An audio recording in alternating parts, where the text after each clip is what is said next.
bonjour amis joueuses, amis joueurs. Aujourd'hui, on se retrouve pour une vidéo règle sur le nouveau jeu Bardwood Grove, un jeu localisé en français par Super Meeple, un jeu de Final Frontier Games. C'est un jeu de Carl von Ostrand, illustré par The Miko. Alors, qu'est-ce que c'est que Bardwood Grove, les amis? Qu'est-ce que c'est? Eh ben, c'est un jeu, on va dire, initié plus, début initié expert. C'est un jeu de deck building, c'est un jeu de déplacement d'ouvriers. C'est un jeu que vous allez pouvoir jouer de 1 à 4 joueurs, voire à 5 joueurs si vous avez l'extension. Et on va voir tout ça en vidéo. Donc, la première vidéo précédente, c'était l'unboxing du jeu. Aujourd'hui, on fait une vidéo règle. Et si vous êtes intéressé, vous pourrez voir la prochaine vidéo où là, on a une vidéo de partie en solo et avec aussi les règles solo. Allez, sans plus attendre, on regarde le plateau de jeu et je vous explique toutes les règles en avant parce qu'il y a du boulot. Allez, voilà, le magnifique plateau de jeu. Donc, comment ça fonctionne, Bardwood Grove? Vous êtes dans la contrée des 5 royaumes, et plus exactement dans les bois des bardes. Et tous les bardes des différents royaumes ont décidé de venir dans la contrée des Alflins des Alflins, pour venir, entre guillemets, se faire une renommée et venir chanter, se faire un nom auprès des plus grands royaumes. Donc, tous les bardes vont venir et ils vont essayer d'avoir le plus de renommée possible. En gros, dans le jeu, pour gagner la partie, il faudra avoir le plus de points de victoire possible. Ces points de victoire vont être symbolisés par des gemmes qu'on a de couleur verte, que l'on va gagner tout au long de la partie, des petites gemmes comme ceci, et on aura aussi des gemmes bleues qu'on va comptabiliser. Alors là, vous les voyez pas, vous les verrez tout à l'heure, mais on a des gemmes bleues qu'on va comptabiliser en fin de partie. Donc en fin de partie, on va comptabiliser toutes les gemmes vertes et bleues, et celui ou celle qui aura le plus de gemmes gagnera la partie. Sinon, on départagera avec les pièces, etc. Vous verrez par la suite. Donc comment ça fonctionne, comment on joue pour essayer de se faire une belle renommée et comment ça fonctionne un jeu sur les bardes, les amis. Ben évidemment, on va pousser la chansonnette et on va voir comment ça fonctionne. Dans ce jeu, vous avez 3 choses spécifiques, c'est-à-dire vous allez jouer votre barde et vous allez avoir 3 phases. Une phase qu'on appelle la phase de composition, vous allez avoir une phase de chant, une phase de pause, et ensuite ça va être le joueur suivant qui va jouer, sauf si vous jouez en solo, ça sera dans ce cas-là l'IA qui va jouer à son tour. Mais sinon vous allez jouer dans le sens des aiguilles d'une montre. Qui sera le premier joueur? Ben, celui qui tiendra la note la plus longtemps. Donc là, du coup, j'espère que vous êtes des bons chanteurs pour être premier joueur. Ça changera rien, vous inquiétez pas, à la partie, à part qu'après vous ferez toujours dans le même sens.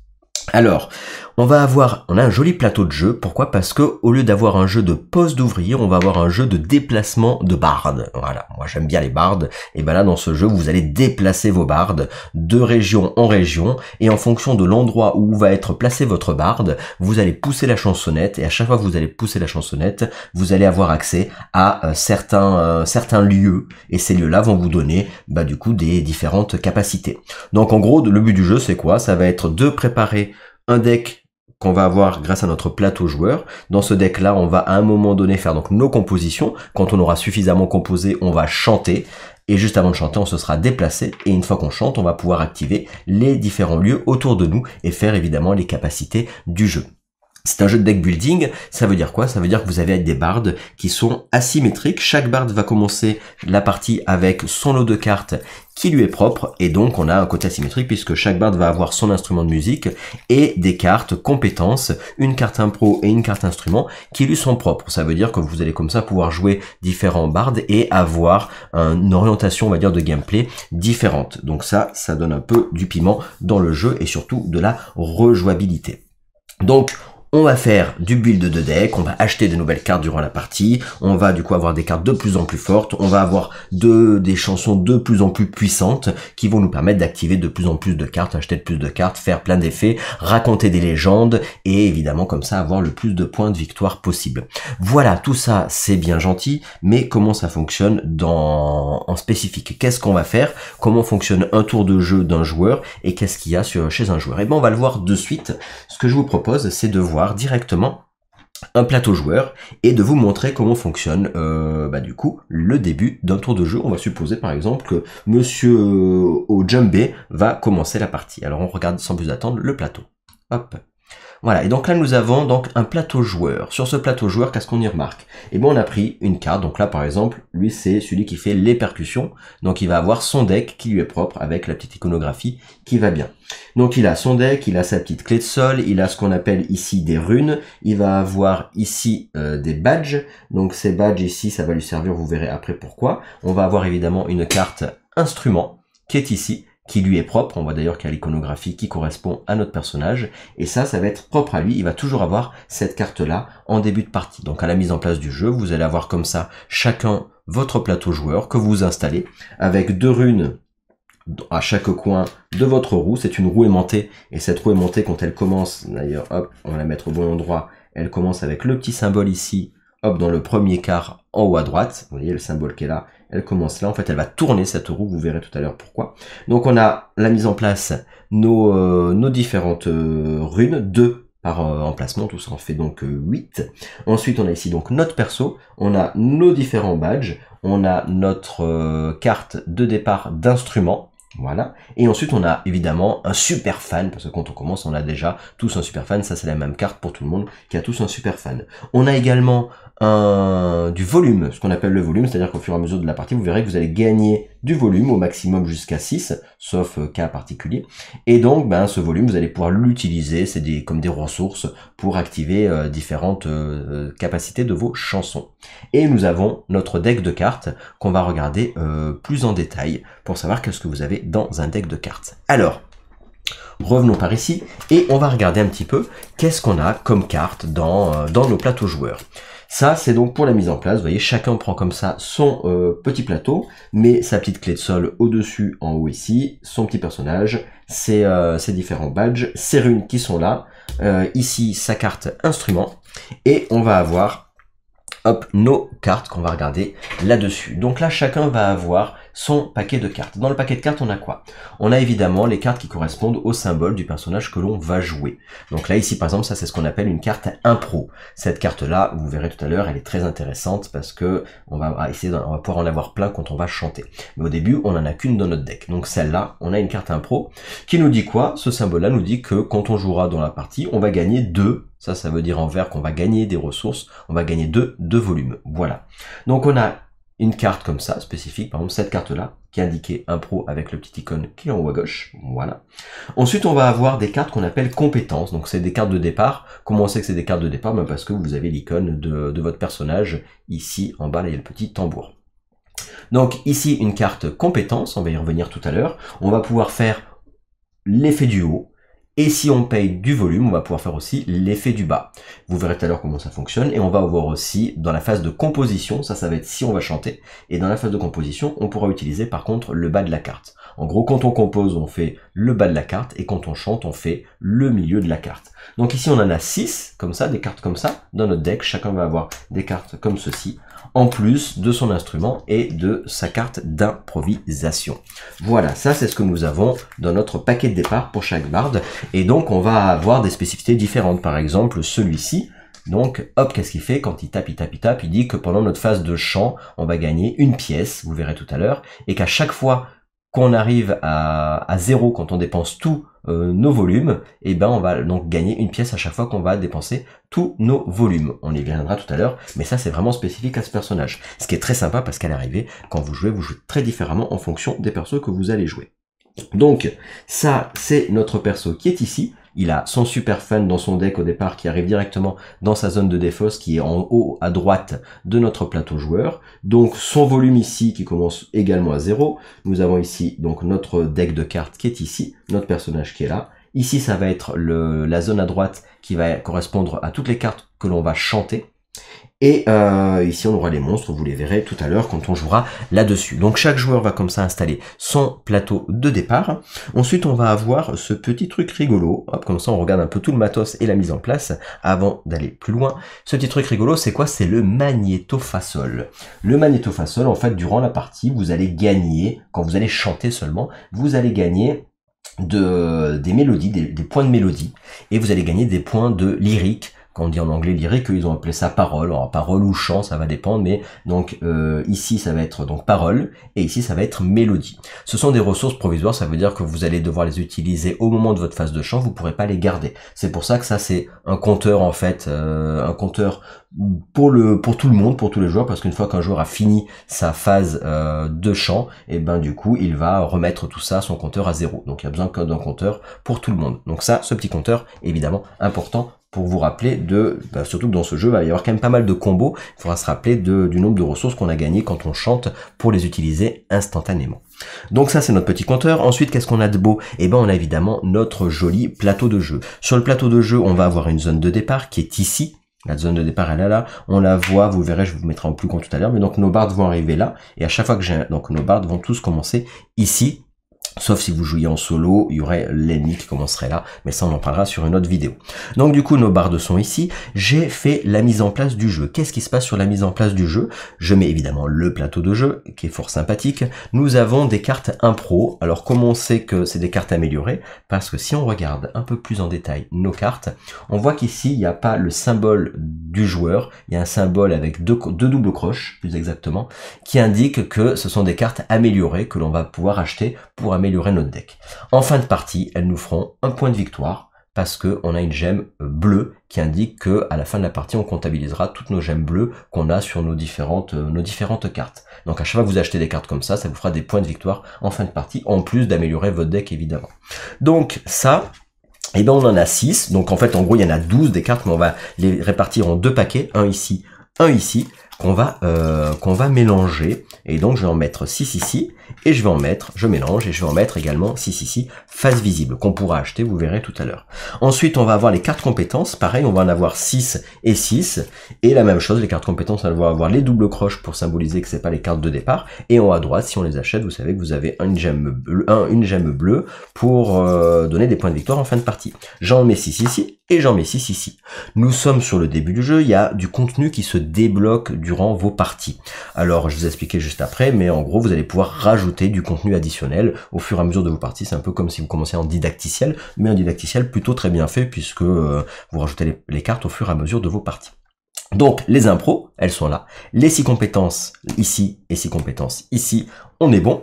Ensuite, les personnages ici, ils sont bien placés, tout va bien. Nous avons ici des fans. Alors, tous les fans, ils sont là, ils sont très marrants, vous verrez tout à l'heure, mais là, on a une paquet de piles fans qui sont dans ce qu'on appelle la scène ouverte. Alors oui, évidemment, si j'enlève les cartes, vous verrez que vous avez les emplacements de vos cartes.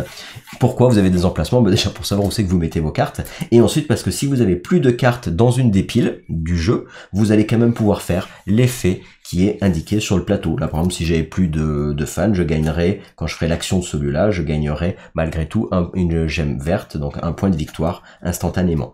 Voilà, donc à chaque fois, dans chaque endroit comme ça, vous avez évidemment des effets que vous allez pouvoir faire malgré tout. Quand il n'y a plus de cartes, vous allez quand même pouvoir gagner des choses malgré tout.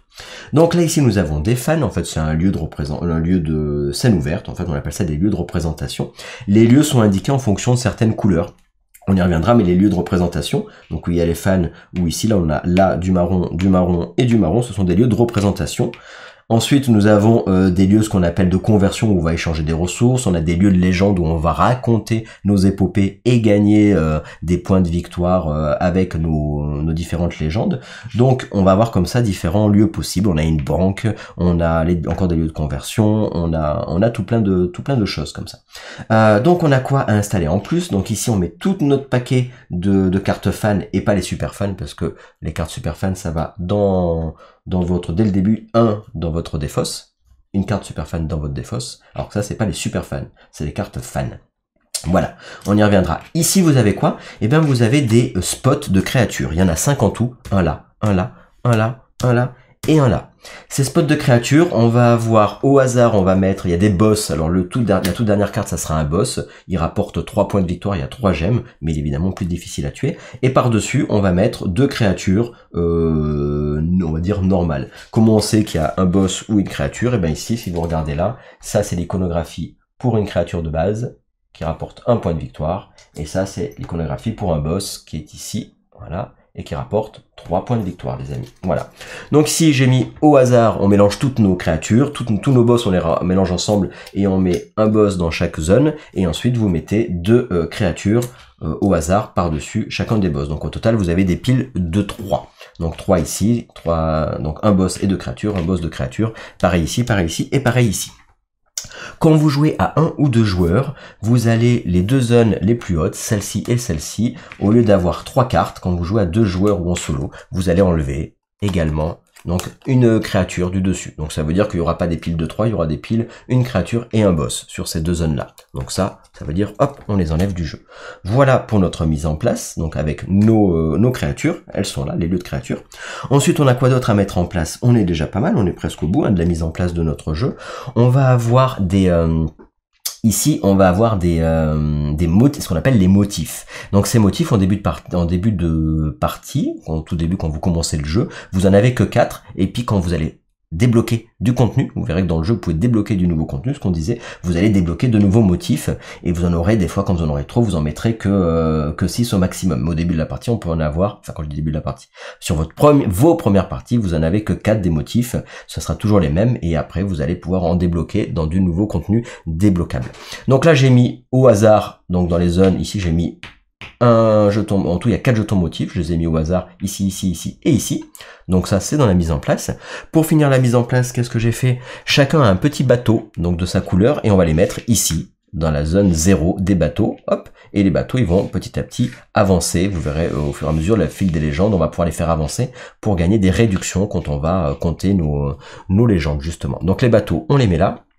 Ensuite on va avoir des gemmes, justement, les points de victoire. On va avoir le cycle 1 et le cycle 2. En gros, comment ça marche la partie? Vous allez mettre 5 gemmes par joueur dans cette zone-ci.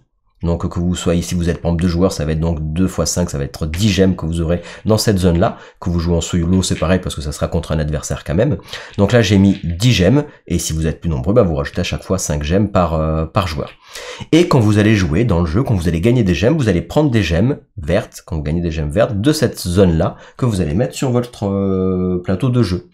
Et au moment donné où vous aurez plus de gemmes dans ce cycle 1, on passera au deuxième cycle du jeu et on récupérera les gemmes de cette partie-là. Cette partie-là, on a 7 gemmes par joueur. Donc là, j'en ai mis au total, comme j'ai mis une mise en place pour 2 joueurs. Donc là, il y en a 14 des gemmes et ici, il y en a 10.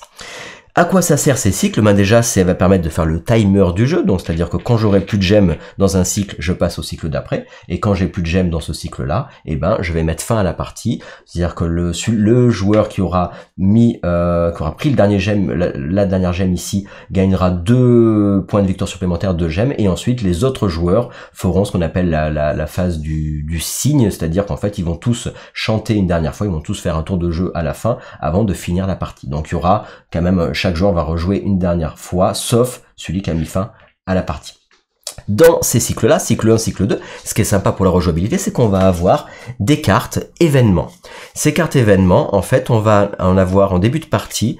En tout début, quand vous ouvrez votre boîte, vous allez avoir 4 pour l'hiver, 4 pour le printemps, 4 pour l'automne, etc. Et sur ces 4-ci, je vais prendre au hasard et je vais en mettre une, hop, du printemps ici. Et je vais en mettre une, hop, au hasard, du printemps sur le cycle 2. Ce sont des événements. Et après, quand je ferai une deuxième partie, ben on me propose de mettre les 2 autres cartes que je n'aurais pas vues. En gros, quand vous allez jouer vos premières parties dans l'installation, on vous dit voilà où vous pouvez faire une installation, un déblocage rapide. C'est-à-dire que vous faites 2 parties, après vous débloquez tout le contenu. Moi, je préfère faire un déblocage plutôt lent. C'est assez sympa. En gros, ça on vous dit ultra express, c'est 2 parties. Moyen, en mode normal, si vous faites 5 parties avant de tout débloquer. Ou alors un déblocage lent, c'est-à-dire vous faites 8 parties avant de tout débloquer. Qu'est-ce que ça veut dire? Ben en gros, ça veut dire que vous avez dans la boîte du jeu, vous avez des contenus que vous allez débloquer. Donc vous allez débloquer de nouveaux événements, vous allez débloquer peut-être un nouveau, je vais pas vous raconter, je vais pas vous spoiler, mais vous allez débloquer des choses et vous avez aussi ce qu'on appelle des cartes muse, donc des nouvelles compétences et tout ça à débloquer au fur et à mesure de vos parties. Donc moi ce que je vous conseille, moi c'est ce que j'ai fait, c'est-à-dire je me suis dit tiens, je fais une première partie, je fais 2 événements du printemps par exemple, puis après je fais une nouvelle partie, je fais les 2 autres événements au hasard du printemps, puis après après je passe à une autre saison, je fais 2 événements de la autre saison, puis encore 2 événements. À chaque fois, sur chaque saison, vous avez 4 cartes événements. Et quand vous avez fait comme ça toutes les cartes des différentes saisons, et ben moi après là dans ce cas-là, je dis tiens, je débloque tout le contenu du jeu. Mais vous allez pouvoir comme ça, si vous voulez, vous pouvez dire tiens, bah je débloque que le printemps. Une fois que j'ai fini, ils vous disent dans la boîte, dès que vous avez fait 2 cartes ou 4 cartes événements du printemps, et ben dans ce cas-là, vous allez pouvoir débloquer la boîte des cartes du printemps. Donc ça vous permet d'avoir de la rejouabilité puisqu'on n'aura jamais obligatoirement les mêmes événements qui vont matcher. Donc on aura au hasard un événement qui va se produire en cycle 1 et un événement qui va se produire en cycle 2. Voilà les amis. Donc c'est sympa parce que ça, c'est pas vraiment legacy, mais malgré tout, c'est un petit côté où tiens, je vais jouer des parties, puis au fur et à mesure, je vais rajouter du contenu, et ce contenu, après, je vais jouer avec tout le contenu du jeu. Donc c'est un côté tutoriel que je trouve bien fait, même s'ils appellent pas ça tutoriel, puisqu'en gros, vous allez rajouter des cartes un peu plus compliquées au fur et à mesure de vos parties. Donc, on n'aura toujours qu'un événement en cycle 1, qu'un seul événement en cycle 2, et quand vous referez une partie, bah vous changerez vos événements, vous les tirerez au hasard, et vous débloquerez du contenu pour les événements ou pour d'autres choses que je ne vais pas vous dévoiler évidemment.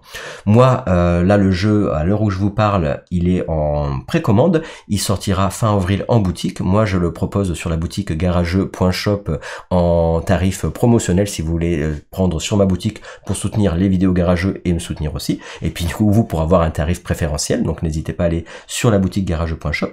Et il est en précommande et il sera disponible fin avril logiquement, enfin c'est pas logiquement, il sera disponible fin avril dans les boutiques. Ça c'est la version Kickstarter. Alors la version Kickstarter elle change rien à la version boutique, c'est si jamais on avait pris en version Kickstarter des petites améliorations pour les jetons etc. Moi j'ai pris la version comme la version boutique, comme ça au moins vous dites pas tiens c'était différent, c'est la même chose que la version boutique. Pour ça, la version KS qu'on a en plus c'est que moi j'ai un petit personnage que vous aurez pas, un barde en plus, quand on aime les bardes, voire même 2 bardes en plus. Et dans la version boutique, vous avez la boîte de base et vous pouvez prendre dans le bundle une autre boîte qui s'appelle Spirit of the Grove qui permet de jouer à 5 joueurs, sinon vous jouez qu'à 4 joueurs, et qui rajoute en plus des esprits pour des effets instantanés et qui rajoute de nouveaux bardes également. Donc c'est plutôt sympa d'avoir l'extension également. Revenons à notre installation quand même. Donc on a mis un événement en zone 1, un événement en zone 2. En gros, ces événements-là, il y en a qui sont actifs pendant toute la durée du cycle 1. D'autres qui s'activent qu'une fois pendant le cycle 1, ça va dépendre de ce que vous avez marqué sur votre événement en fait. C'est ça s'active, par exemple, dans tous les cas, l'événement s'active dès le début du jeu. Mais des fois, il y en a qui vont dire que on peut le faire qu'une fois cet événement durant le cycle 1, ou alors ça va être quelque chose de permanent pendant tout le cycle 1, peu importe. Et dès que vous avez fini de prendre la dernière gemme du cycle 1, on passe directement au cycle 2, et donc on désactive l'événement du cycle 1, et on active l'événement du cycle 2. Voilà tout simplement, et le cycle 2, l'événement fonctionnera jusqu'à la fin de partie. Donc ça, c'est la mise en place, les événements, et il nous reste plus que notre chariot marchand qui va commencer ici sur une valeur de pièce 1, et à chaque fois qu'on va acheter des cartes, notre jeton marchand, on va à chaque fois le faire avancer. Ça veut dire que plus on achète des cartes, et plus ça va coûter cher. Donc comme c'est commun à tout le monde, à chaque fois qu'un joueur achète une carte, hop il avance, et puis au bout d'un moment les cartes vont nous coûter 2, puis 3, puis 4, puis 5, donc ça va être de plus en plus cher au fur et à mesure de la partie. Là ici, on a installé le plateau de jeu, je vous ai expliqué tout ça, et la dernière chose qu'on a installé, et après on est bon les amis, c'est évidemment j'ai des petits jetons que j'ai mis de côté avec les jetons qu'on appelle ici, alors je vais vous les montrer là, hop, sur l'autre caméra, hop, on a les jetons ici qui correspondent aux ressources, les jetons harpe là, donc ça vous allez pouvoir les dépenser pour acheter justement les cartes du jeu, en fonction de la valeur de votre chariot qui sera indiqué là-haut, donc vous allez gagner des ressources et après pouvoir les utiliser. Et ensuite nous avons également 2 styles de pierres, on a ce qu'on appelle les pierres de portée, vous verrez tout à l'heure, mais ça nous permettra de faire des actions à distance et pas adjacentes, et on a ce qu'on appelle les pierres acoustiques qui permettent en fait ça reste en jeu, ce sont des comment dire, ça reste en jeu, on les a sur notre plateau joueur et on va les garder de tour en tour, contrairement à la mélodie et aux paroles que l'on va devoir utiliser sur notre tour et après ça restera pas. Ça peut rester tant qu'on les utilise pas. Et au moment où on les utilise, évidemment, on les défausse. Donc ça, à quoi ça sert? Et bien en fait, c'est un joker. Ça remplace 1 en valeur de parole ou 1 en valeur de mélodie. Donc ce que je vous avais montré tout à l'heure, quand vous avez ici les valeurs que vous allez gagner, en bleu c'est la parole, en rouge c'est la mélodie. Ça, ce sont des valeurs éphémères qui sont valables que pendant votre phase de chant. Si jamais vous avez besoin d'une valeur en plus dans un des cadrans, vous pouvez rajouter donc un joker pour avoir une valeur de plus. C'est ces pierres-là qu'on appelle les pierres acoustiques. Revenons ici, on est presque au bout, et donc qu'est-ce qu'il nous manque? Il nous manque les légendes, les fameuses légendes, les amis. Et oui, alors les légendes, qu'est-ce qui se passe? Eh ben, vous allez avoir 3 niveaux de légendes, le tiers 1, le tiers 2 et le tiers 3. Donc là, on va prendre toutes les cartes pour l'instant que j'ai dans les cartes disponibles dans la boîte de base, avant de débloquer de nouveaux contenus. Donc j'en ai mis, là elles sont face cachée. On va les regarder de suite. Face cachée, qu'est-ce qu'elle nous raconte? Elle nous dit ce qu'il nous faut pour les acheter, ces légendes. Il faut avoir 4 de valeur en parole, ou lyrique, parole, voilà. Et quand on achète cette légende, on va gagner une gemme verte, donc un point de victoire instantané. Et on va retourner la carte. Hop, on va retourner cette carte-là. Et donc, on va avoir accès, on va mettre une rune, en fait, sur une des cartes de ce tiers-là disponible. Donc là, vous voyez qu'il y a un accès ici. En gros, ça, qu'est-ce qui va se passer? On verra tout à l'heure, mais en gros, vous allez avoir des objectifs de fin de partie qui vont vous faire donner des points de victoire en plus, mais pour tout le groupe. Ça veut dire que celui qui débloque une légende va retourner une carte légende, et il aura toujours 2 possibilités. C'est-à-dire qu'en début de partie, j'ai une carte légende qui est déjà retournée, et donc ça veut dire que si je fais une légende, j'en aurai une deuxième retournée. Parmi les deux, je choisirai sur laquelle je vais mettre ma rune. Quand j'aurai mis ma rune, ça va activer cette légende pour la fin de la partie en disant, bah maintenant, en fin de partie, si vous avez une rune sur au moins deux cartes légendes, et ben on gagnera 2 points de victoire. Et ça sera valable, ça sera un objectif valable pour tous les joueurs. À partir du moment où quelqu'un aura débloqué une légende, et ben tous les joueurs pourront faire durant la partie, essayer d'avoir les objectifs des cartes légendes où il y a des runes dessus. C'est pas valable que pour le joueur qui a mis son petit jeton dessus. Donc intéressant parce que ça aussi ça donne de la rejouabilité, puisque vous allez avoir les événements qui sont ici, votre deck building et ce que vous allez faire, et en plus en fonction des légendes qui sont débloquées et des runes que vous avez sur les différentes légendes, et même vous allez avoir tous les joueurs vont pouvoir essayer d'aller à la course au point en fonction de ces objectifs proposés. Donc là en début de partie, en tiers 1, on a hop ici en tiers 1, on en a hop, alors que je fasse, parce que là ici elles sont dans tous les sens, hop, elles sont là, ici, voilà. En tiers 1, j'en ai une qui est révélée, et les autres elles sont face cachée. Pareil, en tiers 2, j'en ai une révélée et les autres face cachée. Et là, la même chose, une révélée, les autres face cachée. Voilà. Donc ici, par exemple, ça nous dirait, en tiers 1, s'il y a quelqu'un qui met une rune là-dessus, et ben, s'il vous manque au moins 4 écussons, donc les badges chez les écussons, s'il vous en manque au moins 4, si vous en avez enlevé 4 écussons de votre plateau joueur, vous gagneriez en fin de partie 2 points de victoire. Et ça, si c'était activé, tous les joueurs pourraient faire cet objectif-là. Ça, c'est tiers 1. Le tiers 2, ça coûte 6 en parole pour activer une légende de tiers 2. Et tiers 3, ça coûte 8, mais pour le coup, ça fait 3 points de victoire quand on débloque, celui qui débloque une légende de tiers 3 va gagner 3 points de victoire instantanés. Donc il va prendre des gemmes ici, qu'il va mettre sur son plateau.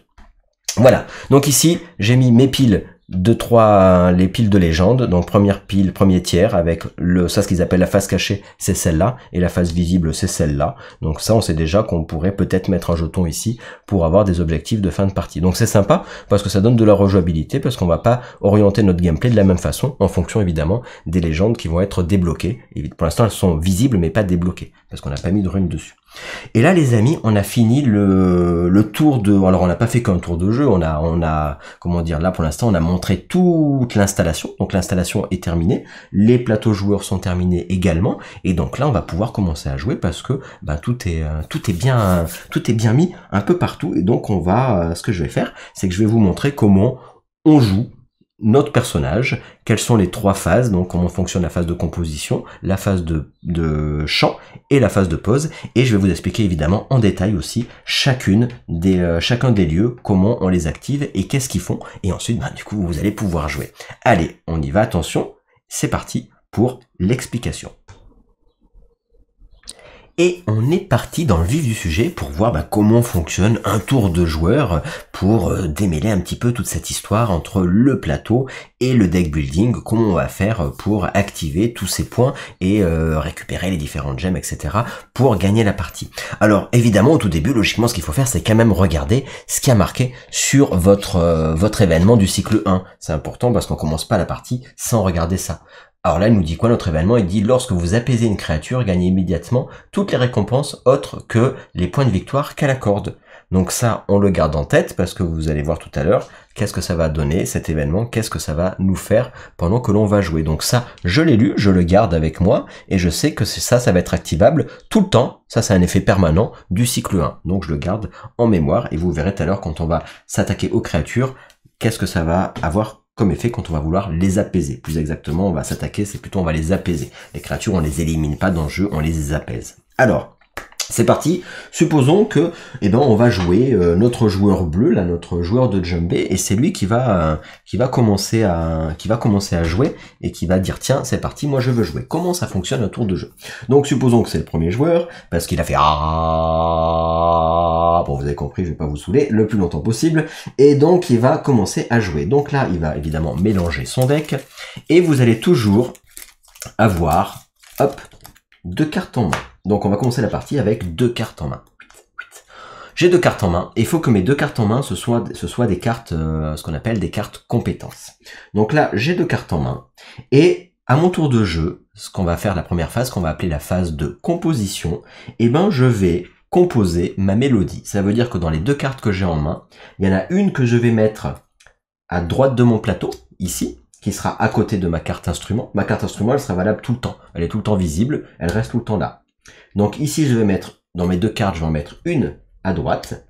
Je vais pouvoir, quand j'aurai la phase de chant, je vais activer tous les effets de mes cartes dans l'ordre que je veux, les effets de mes cartes que j'ai dans ma zone de chant. Voilà, donc toutes les cartes que j'aurai mis là, au fur et à mesure de mes compositions, on va dire. Donc je vais mettre une carte ici, et l'autre que j'ai pas mis là, évidemment, je vais la mettre dans ma défausse. Alors, qu'est-ce que ça va faire le fait de mettre une carte dans votre défausse? Cette carte que vous allez mettre dans votre défausse, elle va vous servir. Vous allez faire son effet du bas. Donc là, j'ai dit, tiens, je mets une carte dans ma zone de champ ici, et la deuxième, je la mets dans ma défausse. Et bien, regardons de plus près cette histoire. Hop.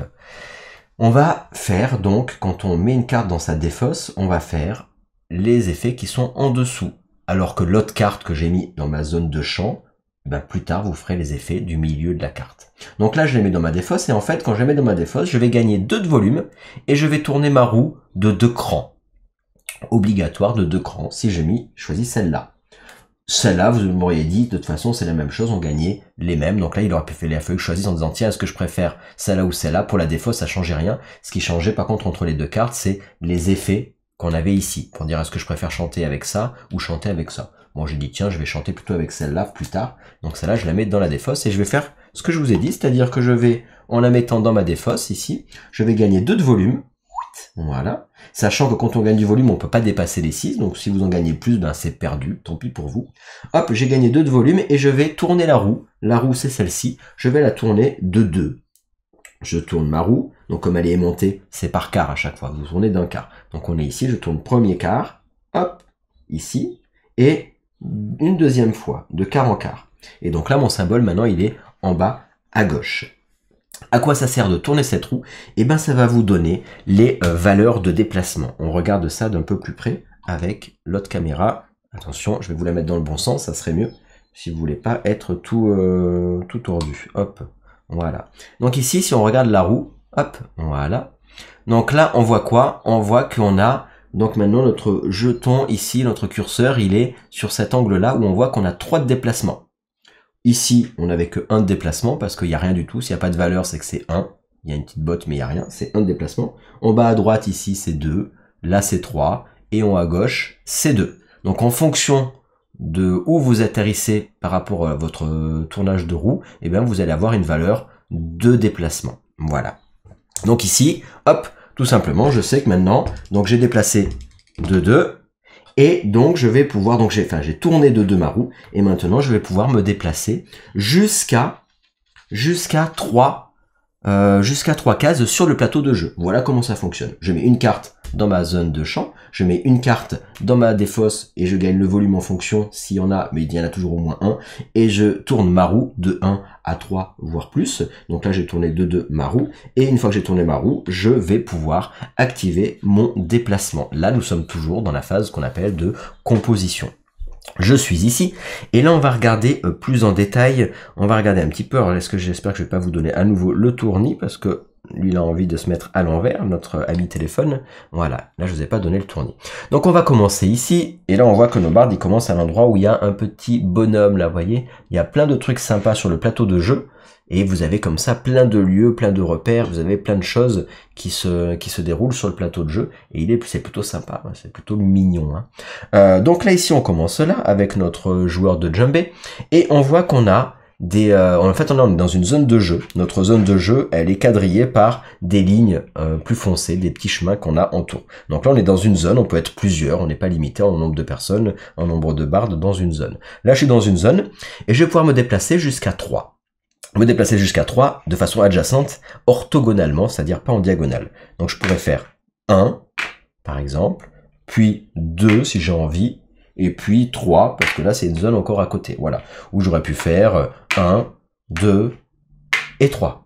Etc. Vous avez compris. Donc je vais me déplacer comme ça, de zone en zone, en fonction de ma valeur de déplacement. Là où il n'y a pas de zone, là, ça c'est des effets de lieu, mais il n'y a pas de, là il n'y a pas de zone. Les zones elles restent ici, hein, d'accord? Voilà, donc là ce sont vos zones, et jusque là vous allez pouvoir vous déplacer de zone en zone.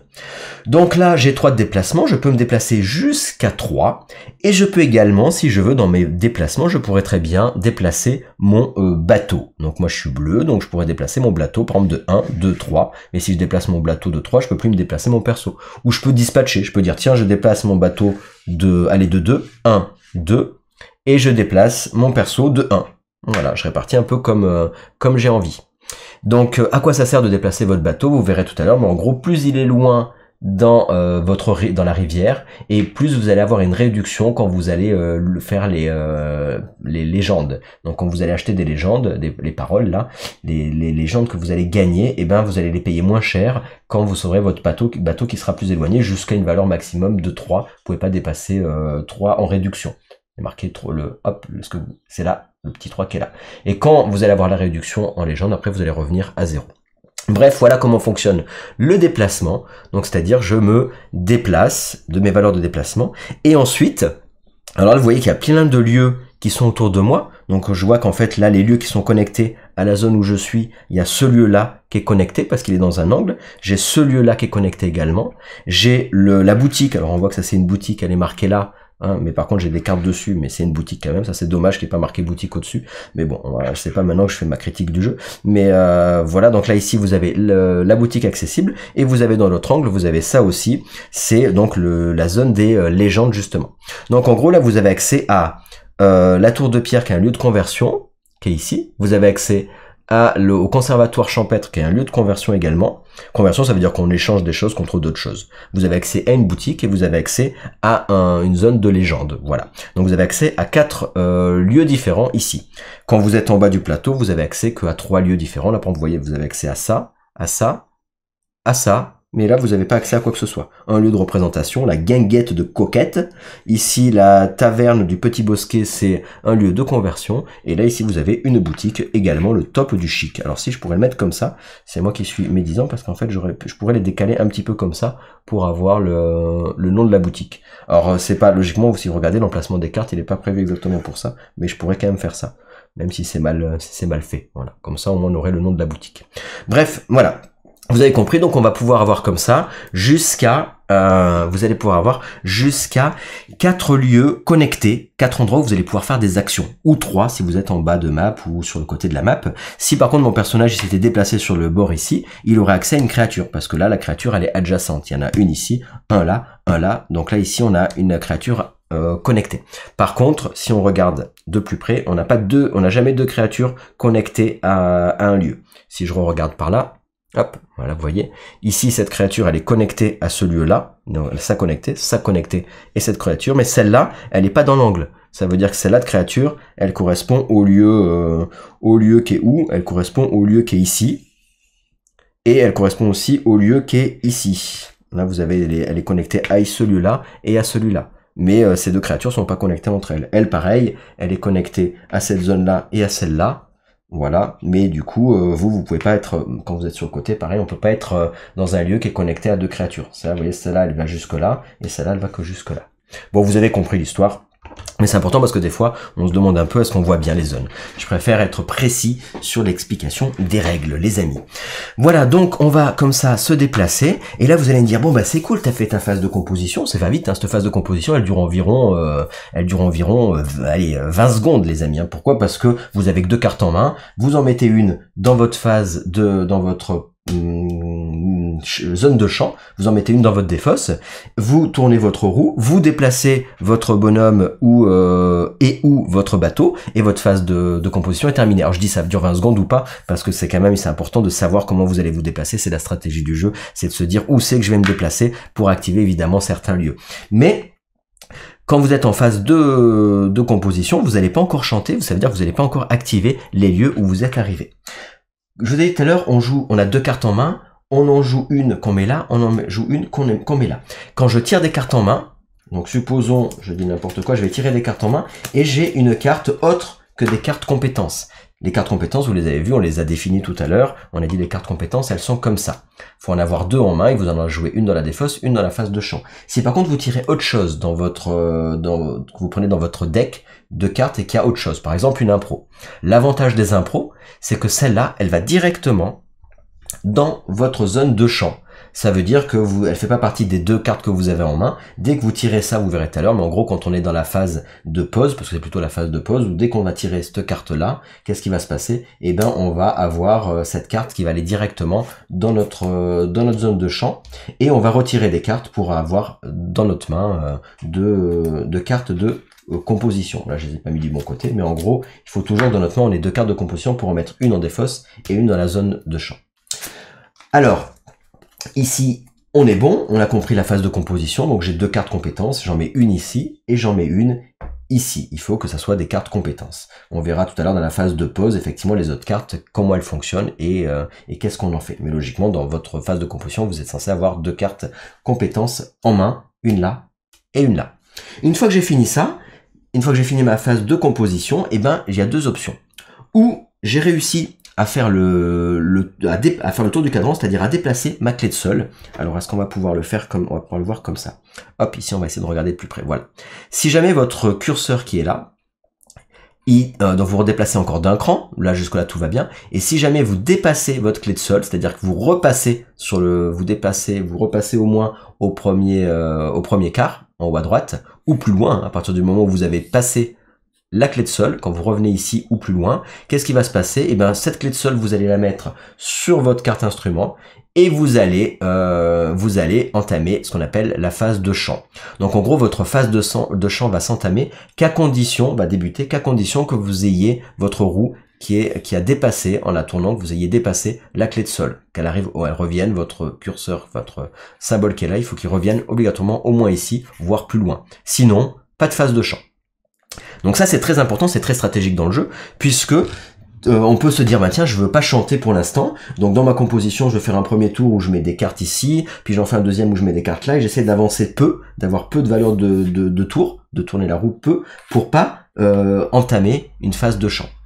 Si jamais par contre, hop, j'ai tourné et que j'arrive, hop, je dépasse ma clé de sol, donc j'arrive au moins ici, voire plus loin. Là, dans ce cas-là, ma clé de sol, je la mets là, et là, j'aurai une phase de chant. Si jamais c'est pas le cas, je vais arriver directement dans la phase de pause. Donc on reviendra tout à l'heure à la fin sur la phase de pause, mais en gros, vous allez faire la phase de chant que si vous avez dépassé la clé de sol, sinon vous allez directement à la phase de pause. Si vous ne faites pas de chant, c'est-à-dire si vous dépassez pas donc votre clé de sol, et ben là vous allez faire votre phase de pause et vous allez rien faire, c'est-à-dire que votre personnage qui est ici, il va pas activer les lieux. Donc attention, pour activer les lieux, il faut obligatoirement faire une phase de chant. Ça veut dire obligatoirement, il faut que votre roue elle ait dépassé votre clé de sol pour pouvoir faire votre phase de chant. Et votre phase de chant vous permet d'activer les lieux. Sinon, vous êtes dans une zone, vous êtes déplacé, mais vous pouvez pas activer les lieux. Il faudra attendre peut-être le tour d'après ou le tour encore après pour faire une phase de chant et dans ce cas-là, activer les lieux en fonction de l'endroit où vous vous serez déplacé. On va parler donc du fond du sujet, c'est-à-dire la plus grosse phase de jeu, la partie la plus stratégique, c'est évidemment la phase de champ. Comment fonctionne la phase de champ? Eh ben, on va avoir, donc on va mettre comme ça, durant votre phase de composition ou durant votre phase de pause, vous allez avoir des cartes que vous allez mettre dans votre zone de champ. Donc elle va être ici, au fur et à mesure, vous allez mettre tout plein de cartes ici à droite dans votre zone de champ. Hop, donc logiquement en ligne, enfin peu importe, là j'en mets certains. Et quand vous allez avoir votre phase de champ, vous allez activer toutes les cartes que vous aurez petit à petit mises dans votre phase de champ. Donc là, supposons que j'ai fait le tour du compteur. Dans ce cas-là, je fais ma deuxième phase qui est la phase de champ. Et dans ce cas, je vais activer toutes les cartes qui sont là. Et alors là, c'est très stratégique parce que, en fait, quand vous faites votre phase de champ, vous allez pouvoir valider, activer toutes vos cartes qui sont là dans l'ordre que vous voulez. Je peux dire, tiens, je fais celle-là d'abord, puis je fais celle-là, puis je fais celle-là, puis je fais celle-là, puis je fais celle-là. L'ordre est important en fonction de, pour essayer de gagner plus ou moins de bonus. C'est important de savoir dans quel ordre vous allez le faire parce que votre volume, au maximum, il est de 6 pour l'instant. Vous allez faire des actions qui vont être des bonus qui vont être directs pendant votre phase de champ, et d'autres pourraient très bien dire, bah, je fais d'abord le haut de la carte, qui est ici, hop, faut que je m'en rappelle, je peux à la limite me dire, tiens, celle-là, je fais toujours les hauts, je dis, tiens, ça je le fais, ça je le fais, puis après je dis, tiens, je vais faire le bas de cette carte, puis je ferai le bas de cette carte. Vous pouvez très bien faire le bas d'une carte, puis le bas d'une autre carte, puis faire le haut d'une autre carte, puis le haut d'une autre carte. L'important, c'est d'essayer de faire toutes vos cartes à la fin, le haut et le bas. Quand je dis le haut et le bas, c'est-à-dire pas l'endroit qui est ici, hein. Le bas, c'est-à-dire ici ou ici. On va revenir là, plus en détail, justement. Je vais vous montrer ces fameuses cartes, comment je peux les activer. Hop, on y revient ici, voilà. Donc là, hop, pardon, je vous donne un peu le tournis. Donc ici, on a dit, on n'active pas ça, évidemment, quand on est en phase de champ. C'est le milieu de la carte. Donc toujours le haut, il est offert direct, et le bas, par contre, s'il y a deux options, celle du bas, c'est à condition que je paye du volume. Ça veut dire quoi, là, en l'état? Avec, supposons qu'on ait ça en phase de champ. Et ben là, je vais pouvoir activer toutes ces cartes-là, dans l'ordre de mon choix. Je peux dire, tiens, par exemple, celle-là, elle me donne 2 volumes. Dans ce cas-là, je peux dire, tiens, j'incline pour dire, je vais récupérer 2 volumes, et qu'est-ce que je vais faire? Et ben ici, je vais augmenter mon volume de 2. Attention, je peux pas dépasser 6, sinon c'est perdu. C'est pour ça qu'il faut bien le faire dans le bon ordre. Ensuite, je dis, tiens, j'ai gagné du volume. Maintenant, je vais faire quoi? Je vais gagner ici, ce symbole-là, qui est le symbole de parole, le symbole lyrique. Ça va me faire gagner 1 de valeur. Donc, qu'est-ce que je vais faire? Eh ben, sur mon magnétophasol, plus exactement, eh ben, je vais augmenter ici de 1 pour dire, tiens, pardon, voilà. Ici, alors, le truc là, je trouve qu'il est pas très bien fait pour voilà, pardon. Désolé. Voilà, ici, vous avez, par exemple, j'ai gagné 1, parce que j'ai utilisé cette carte qui me fait gagner 1. Donc, il faut que je me rappelle que j'ai fait déjà le haut de la carte. Hein. Et maintenant, je peux, à n'importe quel moment, faire le bas de la carte ou ne pas le faire. C'est moi qui décide si je le fais ou si je le fais pas. Donc là, je peux dire, tiens, je le fais pas pour l'instant. Maintenant, qu'est-ce que je fais? Tiens, je veux gagner encore 2 volumes. Et dans ce cas-là, je pourrais regagner, par exemple, 2 de volume. Hop, là, je suis à 6.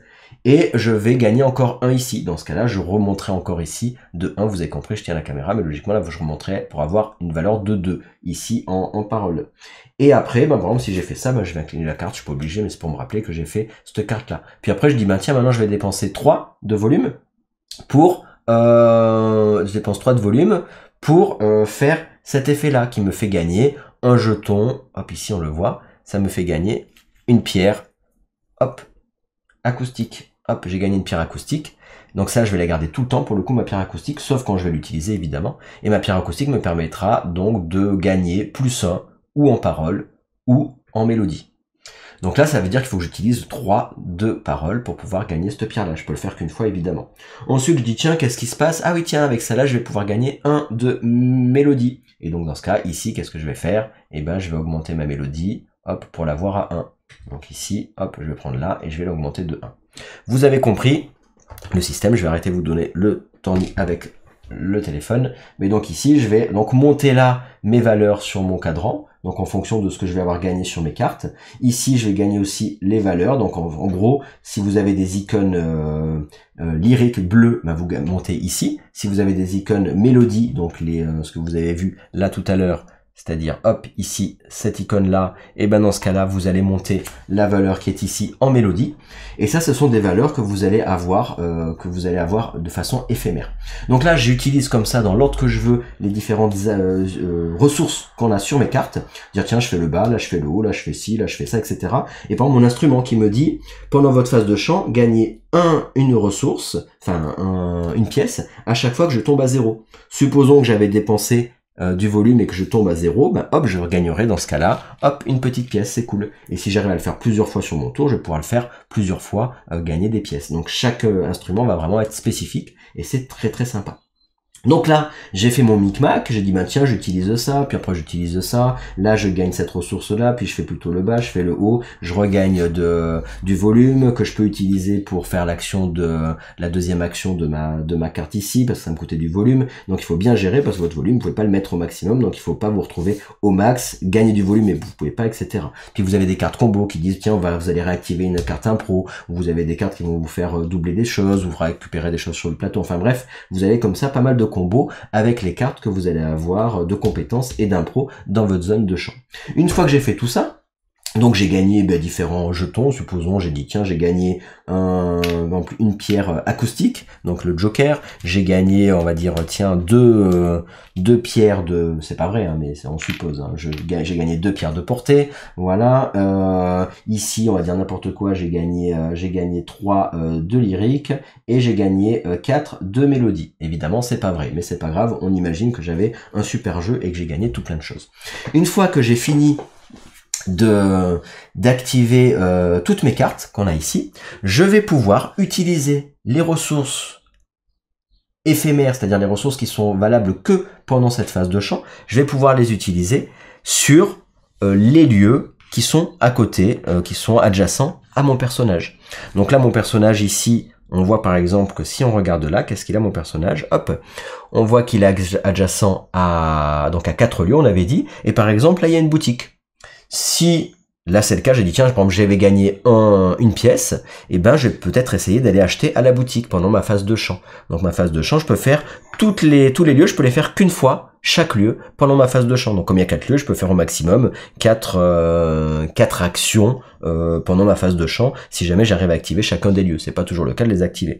Ma boutique, combien elle me coûte? Elle me coûte la valeur de l'endroit où il y a mon jeton marchand. Donc ici elle est de 1, donc si je dépense 1, je vais pouvoir gagner la carte du dessus. Et dans ce cas-là, quand je l'ai acheté, ça va avancer d'un cran. Si je l'achète, ça me fera un point de victoire en fin de partie. Cette carte, évidemment, elle est plus forte que les autres et on voit qu'elle est améliorée. C'est une carte améliorée. Je vais la mettre sur le dessus de mon deck. Donc ça veut dire qu'elle va arriver, hop, ici, elle va arriver par rapport aux autres jeux de cartes, elle arrive non pas dans votre défausse, mais elle arrive dans le dessus de votre deck. Donc vous savez que vous aurez de fortes chances que vous allez la tirer dans votre phase de pause. C'est-à-dire pour le prochain tour, vous aurez sûrement la carte que vous aurez achetée ou les cartes, parce que si vous êtes au milieu ici, vous pouvez acheter une carte compétence et une carte impro sur le même tour, parce que vous avez accès aux 2 endroits de la boutique, si vous avez les sous, évidemment. Donc j'achète par exemple à la boutique une carte que je mets sur le dessus de mon deck, donc là j'aurais amélioré mon deck par exemple, et après j'ai encore 3 lieux possibles. Et là je vais regarder si je peux faire des choses. Je peux pas faire 2 fois la même action dans un lieu, c'est-à-dire que je peux pas acheter 2 cartes dans un même lieu, puisque j'ai dit que vous pouvez faire qu'une fois l'action de chaque lieu, d'accord?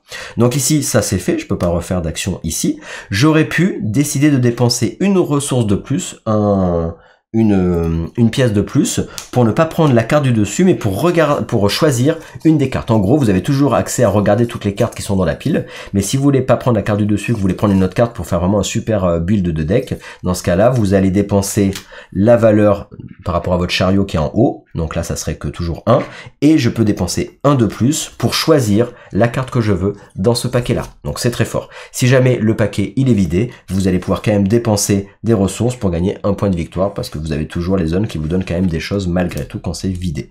Voilà. C'est la même chose pour les impros. Si j'étais ici, je pourrais acheter une carte impro pour la valeur du chariot marchand. Puis j'augmente évidemment ici dès que j'ai acheté une carte. Et si je voulais pas prendre la carte du dessus, je pourrais payer 1 supplémentaire de coins, enfin c'est des lyres, et pour aller chercher la carte qui m'intéresse. Voilà comment fonctionnent les boutiques. Hein, les 4 boutiques, ça fonctionne comme ça quand vous êtes à côté.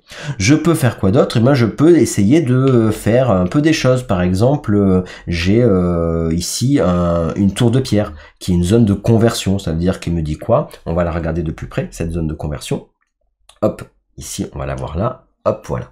La zone de conversion nous dit quoi? Elle nous dit qu'on peut échanger 3 volumes. Donc en fait, si on a 3 volumes, on peut les virer pour gagner ou une fanfaronnade, ou gagner une pièce, ou gagner une pierre de portée. Et ça, il y a le petit symbole infini qui veut dire que tant qu'on a du volume, et tant qu'on a 3 volumes, on peut le faire. Si j'ai 6 de volume, je peux faire 2 fois. J'échange 3 volumes contre une de ces ressources.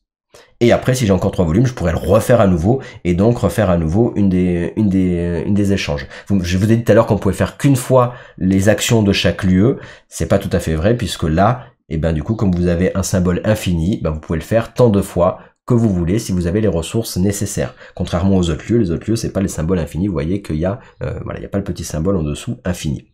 Voilà. Donc là, je pourrais fanfaronner, je pourrais récupérer une pièce ou avoir une pierre de portée. On va y venir après, j'expliquerai la pierre de portée après. Et la fanfaronnade, haha, ça c'est rigolo, je vous expliquerai ça après, si jamais vous suivez la suite des règles. Voilà, ça c'est l'échange donc avec du volume qu'on va dépenser. On pourrait très bien avoir un lieu de conversion. Donc là, si j'ai 2 en mélodie, je peux très bien échanger 2 de mélodie pour gagner un jeton motif. Et dans ce cas-là, qu'est-ce qui va se passer? Donc je vais évidemment enlever... Hop, ici, je vais enlever 2 de valeurs de mélodie que j'ai sur mon magnétophasol. Donc dans ce cas, moi j'avais 4. Je dis tiens, si j'avais 4, allez, j'enlève, je passe à 2. Et je vais pouvoir donc dépenser ces 2 de mélodie pour aller récupérer un motif qui est là-haut, le motif de mon choix. Alors les motifs qui sont là-haut, qu'est-ce qu'ils font, comment ils fonctionnent? Pareil, je suis désolé, à chaque fois je vous mets le téléphone, mais sinon on voit pas très bien. Hop là, regardez, c'est un travelling de ouf. Et ici on va pouvoir avoir donc ou prendre ce jeton là qui nous donne 3 pierres de portée ou 4 pièces. Ou alors ça nous permet de mettre 2 badges sur un badge sur un badge sur une créature et un badge sur une autre créature. Donc en gros vous allez pouvoir mettre comme ça des écussons. C'est pas les badges, c'est des écussons. C'est les écussons, vous allez pouvoir les mettre sur des créatures, on y reviendra tout à l'heure. Et ça veut dire ça. Ça veut dire en gros, vous prenez un écusson de votre plateau joueur et vous le mettez sur une des créatures du jeu, peu importe où. Donc c'est assez fort. Et ça, c'est pour gagner 3 pierres de portée. Quand vous avez pris un motif, vous le retournez et il sera sur son côté gemme. Si quelqu'un dit ben tiens, le prochain joueur, je sais pas moi, il fait un motif et il prend celui-là aussi, puis après il y a le 3e joueur, il fait ça, et il y en a un autre qui arrive et dit ah ben moi je vais plutôt prendre les gemmes, et donc il prend une gemme, un motif où il y a une valeur de gemme, et dans ce cas-là, il va gagner 3 points de victoire, il va gagner les gemmes qui sont visibles. Donc là, pour le coup, s'il y en avait 3, il gagnerait 3 points de victoire. S'il y en avait que 2 de visibles, il gagnerait 2 points de victoire. Et une fois qu'il y a quelqu'un qui a pris un motif gemme, et ben tous les motifs gemmes sont remis sur leur phase, sur leur côté motif de départ. Voilà, donc ça c'est le petit twist intéressant sur le jeu. Le fait d'avoir comme ça, ou je prends là, ou alors après ça sera retourné si je l'ai pris, et ensuite il y aura la possibilité d'avoir des points de victoire de cette façon-ci. Voilà, sachant qu'à chaque fois que vous avez un symbole où vous gagnez des points de victoire avec des gemmes vertes, vous vous rappelez, si vous êtes au cycle 1, vous les prenez d'ici, si vous êtes au cycle 2, vous les prenez d'ici, attention, c'est que les gemmes vertes. Les gemmes bleues, c'est des points de victoire en plus en fin de partie, mais c'est pas les gemmes. Si jamais vous arrivez au cycle 2 et que vous avez récupéré toutes les gemmes et que vous devez reprendre des gemmes en plus, vous les prendrez dans la boîte de jeu si jamais il y en a plus de disponibles ici, et ça activera la fin de partie.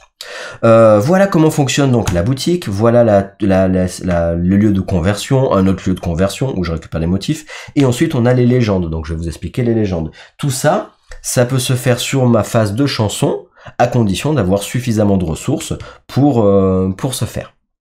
Alors, comment fonctionnent les légendes? Les légendes, c'est très simple. Donc on va avoir ici, hop, on va changer encore la caméra. Donc ici, vous voyez qu'on a le symbole des légendes qui nous dit quoi? Qui nous dit qu'on va devoir choisir un tiers de légende, ou le tiers 1, le tiers 2 ou le tiers 3. Supposons qu'on prenne le tiers 1. Il faut que j'ai 4 de paroles. Si j'ai 4 de paroles sur mon magnétophasol, je peux faire ça. D'accord? Supposons que je n'ai pas 4. Comment je ferai pour essayer d'avoir quand même la légende? Eh ben, si j'ai avancé mon bateau, par exemple ici, j'aurai une réduction de 1 du coup. Si je suis ici, j'aurai une réduction de 2. Alors, supposons que je sois là. j'ai une réduction de 1, donc au lieu de me coûter 4, elle me coûte 3, mais j'ai pas bon parce que on va supposer que j'ai que 2, donc je peux toujours pas l'acheter. Enfin, je peux pas la faire, cette légende-là, parce que j'aurais 4 moins 1, ça me ferait 3, et moi, supposons que j'ai 2. Par contre, j'ai une pierre acoustique, la pierre violette, que je peux dépenser pour ajouter 1, par exemple, en parole, ou en mélodie, mais là, je décide bien de l'utiliser pour la parole. Dans ce cas-là, ça ferait que j'augmenterais ici jusqu'à 3, et dans ce cas, 3 plus le 1 de mon bonus qui est là-bas, je pourrais acheter ma légende, et ça, je vais évidemment la défausser. Elle est défaussée. Mon bateau, comme j'ai utilisé la réduction, il va revenir, peu importe où je suis. Si j'ai utilisé la réduction, complètement ou pas complètement, peu importe, à partir du moment où j'utilise une réduction avec mon bateau, et ben mon bateau il revient à la case départ, il revient ici au tout début du jeu. Voilà. Et donc là, qu'est-ce qui va se passer? Et ben on va récupérer la carte légende. Alors, je vous montre ici comment ça fonctionne. Donc là, j'ai dit tiens, j'ai réussi ça. Comme j'ai réussi ça, qu'est-ce qui se passe? On voit que je gagne une gemme verte. Donc dans ce cas-là, je prends une gemme verte du cycle 1 parce qu'il y en a tout plein. Et ça, je la mets dans mon plateau, sur mon plateau joueur. J'ai gagné un point de victoire. Donc il y a un peu moins de gemmes sur le cycle 1. Et ici, je retourne cette carte-ci. Hop. Et là, maintenant, j'ai deux cartes. J'ai une carte là et une carte là. Celle-là où je pourrais l'activer avec une rune en me disant s'il vous manque au moins 4 écussons, bah du coup vous gagnez 2 points de victoire, ou alors celle-là que je viens de retourner, qui dit si vous avez au moins 3 cartes créatures dans votre deck en fin de partie, vous gagnez 2 points de victoire. Alors, comment ça va marcher? Là je vais en choisir une des deux, donc en fait j'ai des écussons qui sont là, sur le bord de mon plateau joueur. Je vais en prendre un écusson, et je vais le mettre, enfin c'est pas des écussons, pardon, c'est des runes. Les écussons c'est ceux-là, pardon. C'est des runes. Donc là je vais prendre une rune, et je vais la mettre sur une des cartes disponibles de ce tiers-ci. Donc par exemple, je dis tiens, bah je veux sur, comme elles sont, il y en a 2 disponibles tout le temps, il y en a 2, j'ai un choix entre 2, je dis bah tiens, je vais mettre sur le fait de s'il me manque au moins 4 écussons, en fin de partie, je gagnerai 2 points de victoire. J'ai mis ma rune ici, mais c'est valable pour tous les joueurs. Maintenant, tous les joueurs auront accès à cet objectif de fin de partie, même si c'est moi qui l'ai débloqué. Par contre, quel est l'avantage de l'avoir débloqué moi? Bah c'est que j'ai quand même gagné 1 point de victoire. Et si j'avais fait un tiers 2, j'aurais gagné 2 points de victoire. C'est la même chose pour tous les tiers. En gros, vous avez accès quand vous faites une légende à tous les tiers, mais faut-il avoir les ressources pour payer le tiers qui vous intéresse. La rune, comment ça fonctionne au niveau des runes? Je l'ai prise de mon plateau joueur qui est ici. Vous avez vu que vous avez 4 angles avec des runes. Il y en a 2 par coin. Et si vous arrivez de cette façon-là à poser des runes sur le plateau de jeu et à un moment donné en avoir 2 enlevées, alors vous n'êtes pas obligé de les enlever de l'endroit où il y a votre symbole. Vous pouvez très bien décider de prendre la rune qui vous intéresse pour dire tiens j'enlève cette rune là ou j'enlève celle-là. C'est pas relié à l'endroit où est votre roue. Vous pouvez le faire à l'endroit où vous voulez. Si j'arrive à enlever 2 runes du même endroit et que c'est vidé, là par exemple vous voyez que maintenant dans mon tour de jeu, à chaque fois que j'arriverai ici, au lieu d'avoir un déplacement, j'aurai 2 déplacements. On le voit en petit ici avant que ça s'active ici, on voit qu'on aurait une pierre, si on enlève les 2, on aurait une pierre acoustique à cet endroit-là. Vous voyez, si je les enlève, ici on aurait, donc si on enlève les runes, hop on débloquerait une pierre acoustique, etc. Donc là, durant la partie, vous allez avoir comme ça les lieux où vous allez mettre des runes sur les légendes ou les lieux de représentation ou certaines cartes événements qui vont vous permettre d'enlever des runes. Les runes, ça va pas vous faire des points de victoire en fin de partie, mais par contre, ça va vous permettre de débloquer ou de gagner à chaque fois que vous avez votre symbole de roue qui tombe sur le quart où il y a les 2 runes enlevées. Vous allez gagner ou des déplacements en plus, ou une pierre acoustique, ou du volume, ou alors une pièce en plus. Ça c'est valable pour tous les joueurs, c'est la même façon, il me semble, sur tous les plateaux de départ. Voilà. Donc ça c'est intéressant, c'est comme ça que fonctionnent les runes, c'est-à-dire que là on va les mettre sur les légendes. Voilà, là j'ai fait, supposons, j'ai fait donc mes 4 lieux, et comme j'ai terminé mes différents lieux, et ben je vais finir ma phase de champ parce que j'ai fait ce que je pouvais faire dans les lieux, si j'avais évidemment les ressources nécessaires. Supposons que maintenant il me reste des ressources, supposons que j'ai encore 2 de mélodie là-dessus et 1 de lyrique là-dessus, malheureusement je pourrais pas les garder pour les tours suivants. Ça veut dire que ça va être perdu à la fin du tour. Les seules choses qui sont pas perdues, c'est mes pierres acoustiques et mes pierres de portée. Mais tout ce que j'avais là-dessus, donc les choses que j'ai gagnées grâce à mes cartes, malheureusement, ça va être remis à 0 à la fin de ma phase de champ. Je pourrais pas les garder pour plus tard. Donc à vous de bien calculer vos possibilités. J'ai terminé ma phase de champ. Qu'est-ce qui va se passer? Eh ben, je vais mettre toutes les cartes dans toutes les cartes qui m'ont permis de chanter, je vais les mettre dans ma défausse. cartes. Voilà, ici. Ça, je l'ai remis à 0. Et je vais entamer ce qu'on appelle, donc ça, la petite clé de sol, je vais le remettre là-haut parce que j'ai fait ma mélodie, c'est terminé. Et maintenant, je vais entamer ma phase de, ce qu'on appelle ma phase de pause. Ma phase de pause, qu'est-ce que je vais faire une fois que j'ai fait ça? Eh ben, je vais récupérer, tout simplement, 2 cartes pendant ma phase de pause. Je vais récupérer 2 cartes et il faut que j'ai 2 cartes compétences. Supposons que quand vous tiriez, vous n'avez pas tiré 2 cartes compétences, mais que vous avez tiré par exemple une carte impro. Une carte impro, donc supposons qu'il y a la première carte que vous tirez, c'est une impro pendant votre phase de pause, et ben là, cette carte-là, elle va directement dans votre zone de champ. Et donc vous allez retirer une carte pour avoir 2 cartes compétences dans votre main pour entamer la prochaine fois votre prochain tour. Donc supposons que vous ayez sur le dessus de votre deck plein de cartes impro. À chaque fois que vous allez révéler une carte impro dans votre phase de pause, vous allez les mettre dans votre zone de champ jusqu'à ce que vous ayez en main 2 cartes compétences. Et après, quand ça sera votre prochain tour de jeu, dans votre phase de composition, vous mettrez une carte compétence dans votre zone de champ et une carte compétence dans votre zone de défausse pour activer son effet du bas. Donc ça peut être sympa parce que les impros, bah, ça peut aller très vite pour augmenter vos buffs, hein, votre amélioration de champ. Si jamais vous tirez une carte super fan, et ben elle va là la particularité de la carte super fan, si on la regarde sur celle-ci, elle nous dit quoi? Elle nous dit qu'on va pouvoir faire ou le haut ou le bas. Ça c'est le petit symbole là qui dit c'est ça ou ça. Ou je gagne un coin, ou je gagne 2 de volume. Ça, c'est pendant ma phase de... c'est l'un ou l'autre. C'est pendant ma phase de pause, c'est-à-dire supposons qu'elle était sur le dessus et que pendant ma phase de pause, je la tire pour avoir 2 cartes en main. Là, c'est pas une carte compétence. Donc de suite, je vais la défausser et je vais directement gagner pendant ma phase de pause une pièce. Ou alors je dis non, je veux pas la pièce, je veux les deux de volume sonore, mais si j'étais déjà à 6, ben, malheureusement c'est perdu. Il faudrait que je sois en dessous. Hein, voilà. Il y a des événements qui vous permettent de faire les deux, le bas et le haut de la carte en même temps. Et après vous avez d'autres choses évidemment. Voilà, donc ça c'est les super fans ou les fans, quand vous aurez d'autres cartes comme ça aussi. Si jamais vous les tirez, vous allez directement faire gagner en phase de pause la carte que vous allez la défausser et gagner son effet ou en haut ou en bas au choix. Par exemple là elle peut dire tiens j'échange une ressource, enfin un coin, on va dire ça comme ça, contre une pierre acoustique, par exemple. Voilà, et la dernière chose, c'est si jamais vous allez le voir tout à l'heure, mais on pourrait avoir dans notre deck des créatures également qu'on aurait affrontées. Si jamais je révèle pendant ma phase de pause une créature qui est sur le dessus de mon paquet, qu'est-ce qui va se passer? Je vais la mettre dans ma zone de fanfaronnade. La zone de fanfaronnade, c'est, vous en avez 2. Vous avez une zone là, une zone là. Quand elles sont vides, on en met une là. S'il y a une nouvelle créature, je vais la mettre dans la deuxième zone vide. Et si jamais j'en ai une troisième, je la mettrai ou là, peu importe. Je choisis, mais après j'aurai 2 piles en fait de créatures. Au moment où je tire une créature, dans ma phase de pause, elle arrive directement, je la mets directement dans ma phase de pause sur ma zone de fanfaronnade, et je gagne les effets en bas de créature. Donc là, par exemple, cette créature-ci, si je la mets dans ma zone de fanfaronnade, me fait gagner une gemme, donc dans ce cas il faut que je récupère une gemme de mon cycle en cours, plus 3 en volume sonore. On y reviendra dans une vidéo de débrief de partie, ça peut être pénible aussi de gagner des choses sur votre phase de pause, vous verrez, c'est un cas circonstanciel. Bref, voilà, en tout cas, si je tire autre chose que des cartes compétences, si c'est les impros, ça arrive là, si c'est les cartes fans, ça arrive dans la défausse et je fais leur effet dans la phase de pause, et si c'est des créatures, ça va dans la zone de fanfaronnade, et je fais leur bonus, donc je vais gagner leur bonus.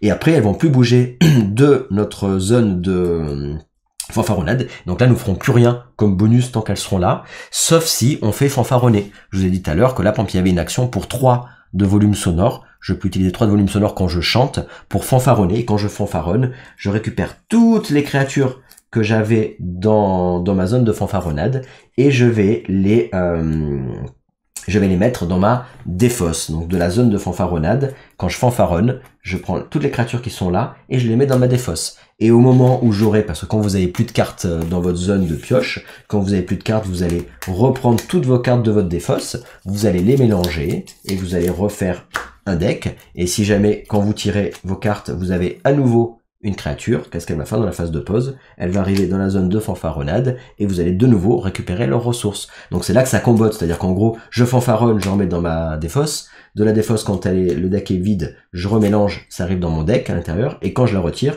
je regagne à nouveau les effets du bas de la créature. Donc un petit combo, un petit twist plutôt fort sympathique. Voilà, j'ai foutu un peu le bordel dans mon deck, mais vous avez compris comment ça fonctionne, le fanfaronnade et la phase de pause. Voilà, cette phase de pause qui permet malgré tout d'améliorer votre zone de champ, de gagner des ressources malgré tout durant la phase de pause. Et une fois que vous avez fini votre phase de pause, et ben c'est au joueur suivant de jouer, etc., etc. Là, on a vraiment expliqué toute la façon dont on joue, la phase de composition, la phase de mélodie et la phase de pause. Voilà. Alors, c'est bien gentil tout ça, mais il reste encore à vous expliquer quelques lieux et vous expliquer évidemment les combats et les pierres de portée. Donc, on y arrive de suite. Je vais vous expliquer ça en détail pour savoir comment on récupère les créatures. Est-ce qu'on peut défier des bardes? Oui, on peut défier des bardes. On va le voir de suite. C'est parti. Allez, en avant, et on explique maintenant les derniers lieux que je n'ai pas expliqués, et évidemment comment on va affronter les créatures et comment on va défier les autres bardes. C'est parti. Alors, supposons que je sois vers le milieu ici, donc les zones de conversion, vous avez compris, donc peu importe, la par exemple ici c'est 2 de lyrique, donc 2 de parole contre un motif. Là, c'était la même chose, mais de l'autre côté, c'était 2 de mélodie. Mais c'est un peu la même chose pour avoir un motif. Vous avez comme ça les deux côtés. Là, par exemple, les conversions, c'est 2 lyriques pour avoir 2 pièces, ou ici 2 mélodies pour avoir 2 pièces. Vous avez compris le système, c'est la même chose, on va pas l'expliquer 70 fois, vous avez compris. Ensuite, vous avez quoi? Vous avez les légendes, vous l'avez compris, vous l'aviez de ce côté-là, mais vous avez aussi des légendes de ce côté-là. Ça, j'ai expliqué la règle des légendes, on est bon. Ensuite, on a quoi d'autre? On a les boutiques, donc ça c'est pareil, ça je vous ai expliqué, les boutiques, on est bon également. La banque, qu'est-ce qui se passe? La banque, vous allez pouvoir, vous avez 2 options. Ou on décide de prendre un petit écusson que vous avez sur votre... un petit badge, là, les petits écussons que vous avez sur votre plateau joueur, et vous le mettez là. Donc supposons que moi je suis ici, hein, et que c'est ma phase où je suis en train de chanter. J'ai ma phase de chant, et dans ma phase de chant, je fais l'action de banque. Et dans ce cas-là, je dis tiens, je dépose un de mes écussons en banque, et l'avantage c'est que ça va me faire gagner des pièces. Je vais gagner les pièces de la valeur de l'endroit où est le chariot. Donc là, mon chariot il est sur la valeur 2, donc ça va me faire gagner 2 pièces, le fait d'avoir déposé mon écusson. Il va pas avancer par contre, un chariot il avance que quand j'achète des cartes. Et donc je vais récupérer 2 pièces que je vais mettre sur mon plateau. Et j'aurais mis un écusson, voilà, qui est ici, hop, là j'aurais mis mon écusson là. Ça c'est la première chose possible que je peux faire à la banque. L'autre chose qu'on peut faire, c'est supposons qu'il y a quelqu'un d'autre qui arrive aussi à la banque, qui veut arriver là, il pourrait aussi mettre son écusson pour récupérer des pièces, ou alors il peut récupérer les écussons qui sont présents. Alors s'il récupère le sien, ça sert à rien, c'est-à-dire que quand on récupère son propre écusson, en fait on le défausse du jeu, on peut pas le remettre sur notre plateau joueur, il est défaussé. Par contre, si c'est un autre joueur qui arrive et qui récupère tous les écussons qui sont présents, si c'est pas sa couleur, et ben du coup, qu'est-ce qu'il va faire lui, ce joueur-là? Il va récupérer l'écusson et il va le mettre sur son plateau joueur. On y reviendra tout à l'heure, mais c'est important, c'est-à-dire qu'en fait, vous allez pouvoir gagner les écussons des autres joueurs. Une des façons de le faire, c'est de venir ici et de récupérer avec l'effet tous les écussons qui sont présents et vous allez les mettre sur votre perso. Voilà. Donc ça va, vous allez pouvoir les utiliser juste après. Ça, c'est une des façons de récupérer des écussons. L'autre façon possible de récupérer un écusson, c'est de défier un barde. Je peux défier un barde si je suis dans la même zone que lui. Dans ce cas-là, comment ça va marcher? Et bien, pour défier un barde, si je veux défier, supposons que j'ai envie de défier cet adversaire, hop, mince. Alors, si j'ai plus de caméra, c'est dommage. Alors, si je veux défier un adversaire, on va regarder de suite comment ça marche si ça veut bien se réactiver. Voilà. Donc ici, hop, on est là. Donc là, on voit qu'on a des écussons. Si je veux défier cet adversaire et que je suis sur la même zone que lui, je vais devoir dépenser... Alors, évidemment, je défie un barde que quand je suis dans dans ma phase de chant. Quand je suis dans ma phase de chant et que je suis dans la même zone qu'un adversaire, je peux... Là, cet adversaire, si je veux le défier, il va falloir que j'ai un de mélodie. Et si j'ai un de mélodie, et ben dans ce cas-là, je dépense un de mélodie, donc de rouge, et dans ce cas, je vais lui piquer son jeton. Et je vais le mettre, celui-là, je vais le mettre sur mon plateau joueur, c'est-à-dire que je vais le mettre ici, hop, sur mon perso. Hop, je lui aurais piqué un écusson, voilà. Et maintenant, par contre, pour le redéfier plus tard, ça me coûtera 2. Attention, ça va me coûter plus cher. Pour le défier, ça me coûtera 2 mélodies, sinon je peux pas le défier. Et puis après, évidemment, ça va coûter encore plus cher. et encore plus cher, etc. Donc attention, plus vous allez avoir, moins vous allez avoir d'écussons en bas, enfin l'adversaire s'il a moins d'écussons en bas, ça va être plus cher, il va falloir avoir 4 mélodies pour le défier, pour pouvoir récupérer l'écusson suivant. Et après, si jamais un joueur arrive à enlever ses écussons, il va gagner en fin de partie des points de victoire. Donc là on voit qu'il peut gagner jusqu'à 4 points de victoire, si jamais il y a un joueur de son plateau joueur à virer tous ses écussons. Donc là, il gagnerait 1, 2, 3, 4 points de victoire s'il a tout enlevé. Et en plus, pour le défier, bah là, ça sert à rien de le défier parce qu'on peut pas gagner d'écussons parce qu'il en a plus. Mais il faudrait qu'il en ait au moins encore un, ici, par exemple, pour essayer de lui virer celui-là. À quoi ça sert de piquer des écussons aux adversaires et de les avoir sur sa carte? Et ben en fait, vous allez pouvoir, pendant votre phase de champ, utiliser à l'infini, c'est-à-dire tant que vous avez des écussons, vous pouvez les convertir pour autre chose. Je peux échanger un écusson contre une pierre acoustique, donc le joker, ou un écusson contre une pièce, ou si j'ai 2 écussons, contre un motif du plateau qu'on a vu tout à l'heure, ou alors 3 écussons, je peux les défausser pour avoir 4 points de victoire, donc c'est très fort. Par contre, quand on utilise les écussons, évidemment, ceux-là, ils sont détruits de la partie, on les aura plus. Voilà comment fonctionnent les écussons. Donc on va pouvoir ou les poser ici, les écussons, pour récupérer des pièces, puis les autres vont pouvoir les récupérer, ou alors on va pouvoir défier des bardes, d'autres bardes, et si on défie d'autres bardes, et ben on va pouvoir comme ça récupérer leurs écussons, et les écussons, dans une phase de champ, quand on a envie, pas quand on n'est pas obligé de le faire de suite, on pourra les utiliser pour différentes capacités que je vous expliquais juste avant. Si jamais cet adversaire il était là, il serait pas dans la même zone que nous, il serait dans une zone adjacente. Il faudrait, pendant ma phase de champ, que je défausse une pierre rouge, une pierre qu'on appelle de portée, pour avoir accès aux zones qui sont adjacentes. Donc ici, ici, ici, ici. Pas les zones en diagonale. Hein. Donc les zones adjacentes, au droite, bas, gauche, je pourrais, du coup, en dépensant une pierre de portée, pouvoir défier, je pourrais défier ce barde-là. Parce que j'aurais dépensé une pierre de portée, même si je suis pas sur la même zone que lui. Si jamais, malheureusement, le barde il était plus loin, eh ben il faudrait que je dépense 2 pierres de portée pour pouvoir défier le barde qui est plus loin. Donc en gros, c'est ou une pierre de portée pour avoir une zone adjacente, pour défier un barde, ou alors c'est 2 pierres de portée pour défier n'importe quel barde, peu importe où, même s'il a plus de 2 cases, peu importe, si je mets deux pierres, je peux défier n'importe quel barde.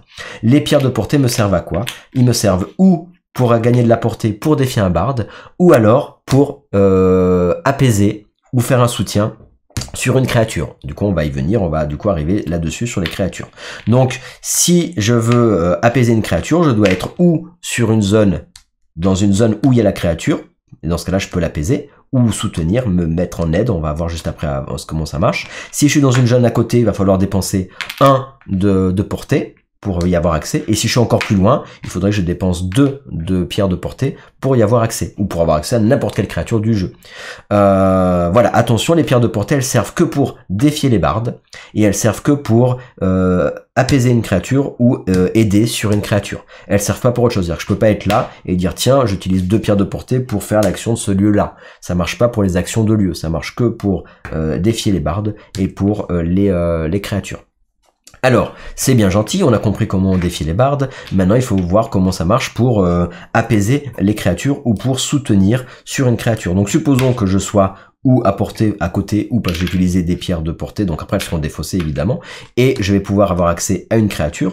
Supposons que c'est cette créature-ci par exemple, on va regarder en détail comment ça marche pour apaiser. Donc là, si je veux défier cette créature, pour l'apaiser, ça me dit qu'il me faut que j'ai une valeur, pendant ma phase de champ, il faut que j'ai une valeur de 4 de mélodie. Si c'est le cas, je défausse 4 de mélodie et je vais récupérer cette créature.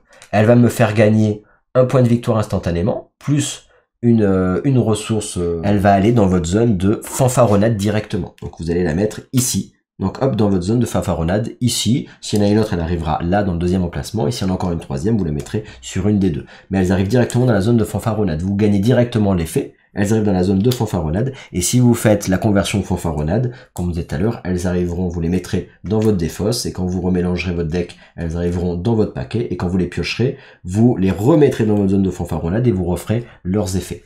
Voilà, donc là ici, c'est comme ça que je vais affronter une créature, la défier, c'est-à-dire qu'il faut que j'ai 4 de mélodie, et si je suis à portée, évidemment, si je suis pas à portée, je peux pas le faire, ou si j'ai des pierres de portée, et je vais la prendre pour moi, et elle me fera gagner un point de victoire, ou 3 si c'est un boss. Les boss, ça change rien, c'est juste que ils sont plus chers, quoi. Lui, par exemple, le boss, il faut 7, voilà, tout simplement. Et ils font certains des bonus un peu différents. Alors, Ok, ça c'est une des façons, c'est-à-dire que je peux apaiser la créature, donc la défier et la garder pour moi. Mais si jamais j'ai pas 4, je peux décider de faire ce qu'on appelle une action de soutien. L'action de soutien, c'est je dépense 1 de mélodie pendant ma phase de chant, et je vais mettre un de mes écussons de mon plateau joueur, donc ça me permet de virer des écussons de mon plateau joueur, donc c'est intéressant. Je vais le mettre sur cette carte-là. Je peux avoir qu'un écusson à moi sur un ennemi. Si jamais je peux pas en mettre 2 de ma couleur sur un adversaire, je serai obligé de mettre un autre écusson, je pourrais le mettre sur un autre adversaire, mais pas plusieurs fois mes écussons sur le même adversaire. Donc là je peux faire ça, dans ce cas ça me coûtera que 1 de mélodie pour le mettre sur cet adversaire. À quoi ça sert? Et ben si il y a un adversaire qui veut ensuite l'affronter, ou si même moi je reviens par la suite, parce que je peux pas le faire sur une phase de chant, je peux mettre ou je l'apaise et c'est fini, ou alors je me mets en soutien et je mets ça pour 1, mais je peux pas mettre ça et après l'affronter sur la même phase de chant, évidemment. Ça serait sur une autre phase que vous pouvez le faire. Donc ou moi je reviens sur une autre phase pour l'affronter, ou alors quelqu'un d'autre vient pour l'affronter, et pour chaque écusson que vous avez sur un adversaire, vous allez lui enlever -1 de valeur. Donc au lieu d'avoir 4, il aura -1 par écusson présent. Donc là, ça veut dire qu'il faudrait, en gros, il faudrait que j'ai 3 de mélodie pour l'affronter, parce qu'il y a un écusson dessus. Et s'il y en avait 2, ben, il faudrait avoir que 2 seulement. À quoi ça sert, vous allez me dire, de soutenir une créature, surtout si c'est pas moi qui l'attaque juste après, que c'est un adversaire qui attaque cette créature. Si un adversaire élimine la créature et qu'il y a un de mes écussons dessus, et ben quand elle sera éliminée, je vais quand même gagner la récompense qui est en dessous. Donc je vais gagner 1 point de victoire, donc une gemme qu'on va récupérer du cycle, toujours pareil en cours, plus une ressource. Et en plus de ça, donc je vais gagner ces ressources-là, même si c'est l'adversaire qui élimine la créature. L'adversaire va aussi gagner les ressources qui sont marquées en bas. Et s'il y en a plusieurs qui ont leurs écussons, il y en a plusieurs qui gagneront les ressources d'en bas, plus évidemment celui qui élimine la créature. Mais ça permet d'avoir comme ça des bonus, et de dire, bah tiens, je gagnerai des bonus s'il y a des gens qui viennent éliminer cette créature-là. Donc c'est plutôt sympa. Le joueur qui élimine la créature, et ben qu'est-ce qu'il va faire? Il va récupérer tous les écussons qui sont sur cette créature, les écussons des adversaires, et il va les mettre sur son personnage pour pouvoir utiliser les écussons des adversaires. S'il a son propre écusson, par contre, il va le défausser du jeu, il ne pourra pas l'utiliser. Voilà comment on apaise une créature, ou comment on peut soutenir sur une créature. On va revenir sur le plateau là. Voilà comment ça fonctionne pour les combats. Donc en gros, on peut apaiser ou on peut soutenir à condition d'être à portée avec les pierres de portée, etc., etc. Voilà les 5 zones avec les combats, comment vous allez pouvoir jouer là-dessus, les récupérer dans votre zone directement de fanfaronnade, etc., etc. La dernière chose qu'on n'a pas vue dans le jeu, et on aura vraiment tout vu, ça sera la zone de représentation. La zone de représentation, comment elle fonctionne? Alors, je vais vous le montrer, hop, de suite. Hop, on y vient ici. Si on est, il y en a 3 des zones de représentation. Il y a le barboueux, il y a la guinguette coquette, qu'on avait dit tout à l'heure, et il y a le bar de rock café. Voilà. Donc, comment ça va marcher? Eh ben, si je suis sur un endroit où je vais pouvoir avoir une zone de représentation, ça me dit quoi? Ça me dit que je vais pouvoir, par exemple, dire, tiens, j'utilise dans ma phase de chant, pardon, 3 de paroles pour gagner 1 point de victoire. Et dans ce cas-là, je vais mettre une de mes runes. Et plus personne pourra le prendre ici, parce que moi je l'ai déjà pris l'emplacement. Personne ne pourra le prendre d'autre. Ça m'aura fait gagner 1 point de victoire, et plus personne ne pourra le prendre. Et en plus de ça, quand je fais cet effet-là, je vais gagner un super fan, parce que comme j'ai fait une représentation que c'était exceptionnel, et ben je vais gagner une carte, celle-ci. Je vais la gagner directement. Et quand je vais la gagner, je vais la mettre de suite sur le dessus de mon deck. D'ailleurs, le deck il est censé être comme ça. Donc en gros, je vais pouvoir 3, où je peux décider de dire si j'ai 9 par exemple, je peux dépenser 9 et 9 de paroles, et je vais pouvoir avoir 4 points de victoire. Et dans ce cas-là, hop, je me mettrai ici. Voilà, donc là je choisis l'endroit, et je peux très bien prendre d'abord les 9 si jamais j'ai les ressources nécessaires. Mais après, les adversaires dans cette zone-là pourront pas revenir sur cet emplacement-là. Et à chaque fois que je le fais, je récupère une carte fan, et cette carte fan, elle arrive directement sur le dessus de mon deck. En gros, dans ce jeu, quand vous achetez une carte compétence ou une carte impro, compétence ou impro, elle arrive sur le dessus de votre deck, face cachée. Si vous achetez un fan, il arrive, parce que vous l'achetez pas le fan, mais bon, vous l'amadouez, il arrive aussi, ça sera le premier qui est sur le dessus, et il va arriver sur le dessus de votre deck. Si par contre c'est une créature que vous arrivez à apaiser, elle va arriver dans votre zone de fanfaronnade. Voilà, là-dessus, je pense qu'on a été clair, et dans votre phase de pause, si jamais vous tirez un fan, et ben il va directement ici et vous gagnez les ressources. Si c'est une créature que vous tirez, elle arrive dans la zone de fanfaronnade, vous gagnez les ressources du bas de la carte. Si c'est une carte impro, elle arrive là, et si c'est une compétence, vous la gardez en main, puisqu'il faut en avoir 2. Là, on a vu donc les différents lieux, là en gros là vous avez vu tous les aspects du jeu. Alors là par exemple l'événement du cycle 1 nous dit que lorsque vous apaisez une créature, gagnez immédiatement toutes les récompenses autres que les points de victoire. Donc ça veut dire que pendant le cycle 1, grâce à cet événement, si j'apaise une créature, je vais gagner, par exemple si c'est celle-là, donc ça c'est un peu, des fois ça peut prêter à confusion, mais c'est l'auteur qui l'a indiqué ça. Là par exemple si à cet événement là, au moment où j'apaise la créature, je gagne 3 de volume sonore. Et ensuite, je vais de base gagner en plus 3 de volume sonore et le point de victoire. Donc en gros, vous doublez la récompense sauf les points de victoire. Ça, c'est sur l'événement que vous avez sur ce tour-ci en cours. C'est voilà un cas un peu particulier. L'événement, cet événement-là, il fonctionnera plus quand vous aurez plus de gemmes ici. On passera à cet événement-là. Par exemple, cela, il nous dit quoi? Une seule fois pendant une phase de chant. Donc pendant votre phase de chant, on peut dépenser une pierre acoustique pour interagir avec un lieu qui n'est pas adjacent à notre barde. Et dans ce cas-là, une fois qu'on aura fait ça, pour se rappeler qu'on l'a fait, on prendra une rune et on la mettra ici. Et on ne pourra plus le refaire sur ce cycle-là. Mais ça permettra d'enlever des runes. Voilà une autre des possibilités des événements du jeu. Là, on est vraiment allé au bout du bout, toutes les explications, et après, évidemment, quand vous avez plus de gemmes ici, qu'est-ce qui va se passer? Le joueur a enlevé la dernière gemme ici, va actionner la phase de fin de partie, il va gagner 2 points de victoire en plus, parce que ça a été le premier à actionner la fin de partie. Et, alors il actionne la fin de partie, ça peut être pendant sa phase de pause. C'était mon problème, moi, c'est que je l'ai fait. C'était pas une phase de chant que j'avais. Et pendant ma phase de pause, parce que j'ai tiré une créature, ça m'a fait gagner une dernière gemme. Et malheureusement, j'ai mis fin à la partie. Et les joueurs les joueurs après Sully, qui met fin à la partie, vont tous avoir un tour de jeu pour terminer. Et dans leur tour de jeu, même s'ils n'ont pas passé la roue, ils vont de toute façon chanter. Ça veut dire qu'ils vont faire une phase de composition, une phase de chant, même s'ils n'ont pas passé la clé de sol. Donc tout le monde va faire une phase de chant, sauf celui qui a mis fin à la partie. S'il avait fait une phase de chant pour lui, tant mieux. S'il n'avait pas fait une phase de chant pour lui, tant pis. Et ben là, après, on va compter les points de victoire. Donc en fonction de toutes vos cartes que vous avez achetées, avec les gemmes bleues, plus vos gemmes vertes que vous aviez, plus les gemmes bleues qui sont sur votre plateau joueur, qui sont révélées. Donc vous faites tout ça, vous faites le calcul et vous voyez qui c'est qui a gagné la partie. Voilà, donc vous avez vu, c'est un jeu qui est très complet, on a plein de choses à faire, c'est très varié, c'est très diversifié, c'est très intéressant. Je ferai une autre vidéo où je vous expliquerai les règles du mode solo, donc il faut quand même de toute façon connaître toutes ces règles-là pour connaître les règles du mode solo. Donc on va dire que les règles du mode solo, ça rajoute un peu quand même des règles en plus, donc attention, il faut déjà connaître toutes ces règles-ci. Et je vous montrerai comment ça fonctionne pour jouer en solo, puisqu'on fera également une partie. Moi j'ai fait déjà une partie à 2 joueurs, j'ai fait une partie à 3 joueurs, j'ai fait une partie en solo, voilà, donc ça marche très bien en multijoueur. Et encore une fois, si vous êtes intéressé, alors ça dépend quand c'est que vous voyez cette vidéo, mais si c'est en préco, ben n'hésitez pas à aller sur garageux.shop pour précommander un tarif préférentiel, et si c'est plus en préco, ben vous pouvez l'acheter peut-être sur la boutique Garageux si jamais je l'ai en stock, si c'est après le mois d'avril que vous voyez cette vidéo là. Voilà, en tout cas, j'espère que vous avez passé un bon moment, et puis on fera évidemment une vidéo partie solo, comme ça vous verrez comment tourne le jeu. Ça vous permettra de voir un peu toutes les infos sur le jeu. Et ben écoutez les amis, si vous avez des questions, n'hésitez pas. Si vous avez un point de règle ou quoi que ce soit en commentaire, vous pouvez l'indiquer.